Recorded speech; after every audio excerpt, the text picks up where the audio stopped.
Hello students, next हम discuss करेंगे exercise 8.6 के लिए क्वेश्चन नंबर 15। क्या कह रहा है? If 600 grams of radioactive substance are present initially. अब देखो, ये जो रेडियो एक्टिव का सब्सटेंस है, इसके अपन ने पहले क्वेश्चंस निकाले और उसमें अपने एक फॉर्मूला बनाया था। वही फॉर्मूला डायरेक्टली पुट कर सकते हो। क्या था formula? m equals to M naught E की पावर माइनस के टी। याद करो, इससे लास्ट या सेकंड लास्ट क्वेश्चन होगा, इसके अंदर अपन ने फॉर्मूला बना लिया था। ठीक है, कैसे बनाया था बताऊं? वही करके पहले अपन डीएम अपॉन क्या मानेंगे इसको, dt प्रोपोर्शनल टू क्या होगा, m। फिर प्रोपोर्शनल का साइन हटेगा, kt लगेगा नेगेटिव में, क्योंकि ये डिके कर रहा है ना, खत्म हो रहा है यहाँ पर। फिर अपन क्या किया था, बोथ साइड अपन ने जो है वैल्यू ली थी t इक्वल्स टू 0 की, और m कितना हो गया था, m नॉट हो गया था। मैं लास्ट वाले क्वेश्चन का समरी बता रहा हूँ एक तरीके से। फिर हम log m minus log m not किया था ना, फिर बोथ साइड अपन ने क्या लिया था, एक्सपोनेंशियल लिया था, फिर ये वैल्यू बन गई थी। इस तरीके से क्वेश्चन हुआ था ये। तो ये वैल्यू अपन ने ऐसे बनाई है। पीछे वाला क्वेश्चन देखना, एक दो क्वेश्चन उससे आइडिया लग जाएगा। मैं डायरेक्टली वैल्यू यूज कर रहा हूँ अभी। क्या कह रहा है? अगर ये आपके पास इक्वेशन होती है रेडियो एक्टिव सब्सटेंस की, तो बोल रहा है if 600 grams of radioactive substance are presented initially at initially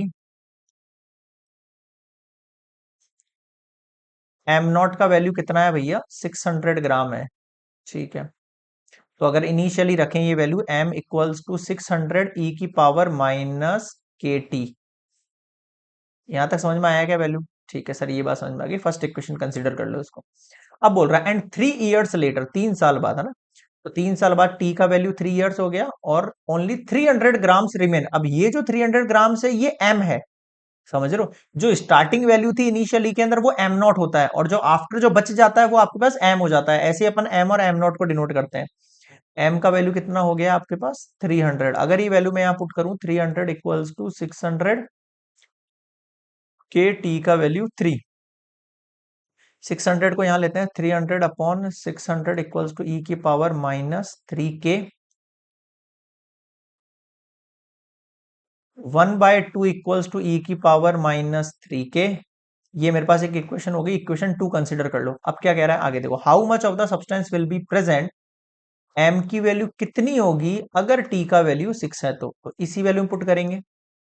put in equation 1, 1 वाली इक्वेशन में एम को एज इट इज रहने दो, 600 एज इट इज रहने दो, ई की पावर माइनस के, और टी की वैल्यू 6 हो गई। ठीक है भाई, अब थोड़ा ध्यान देना, 600 ई की पावर, मैं इसको ब्रेक कर लूं, -3 के अलग कर लेता हूं, और ये स्क्वायर अलग कर लेता हूं। ऐसा कर सकता हूं ना, 2 3 6 हो गया।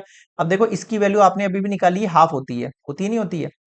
तो 600 और यहाँ पर हाफ का क्या हो गया, स्क्वायर हो गया। तो कितनी वैल्यू बचेगी एम की? नेक्स्ट स्लाइड पर लिखूं, यहां तक पॉज करके कॉपी करना एक बार। तो m इक्वल्स टू 600, और हाफ के ऊपर लग गया ना स्क्वायर, 1/4 डिवाइड कर दो। कितना हो जाएगा, 4 1 जा 4, 4 5 जा 20, और 0। तो m का वैल्यू कितना हो गया, 150 ग्राम्स। तो how much of the substance will be present after 6 years? तो मैं लिखूंगा यहाँ पर hence after 6 years 150 grams of substance present. आया कुछ समझ में? This is complete question number 50। अब देखो, ये थोड़ा सा लेंदी हो सकता था अगर अपन इसका प्रोसेस यहां से शुरू करते, dM upon dt proportional to M, फिर इक्वल्स टू लगता, फिर सी का वैल्यू निकलता, फिर इनिशियल वैल्यू बनती। ऐसे करते तो थोड़ा सा लेंदी होता आगे का स्टेप। बाकी अपन ने क्या डायरेक्टली वैल्यू जो इक्वेशन है वो यूज कर लिया इसमें, है ना?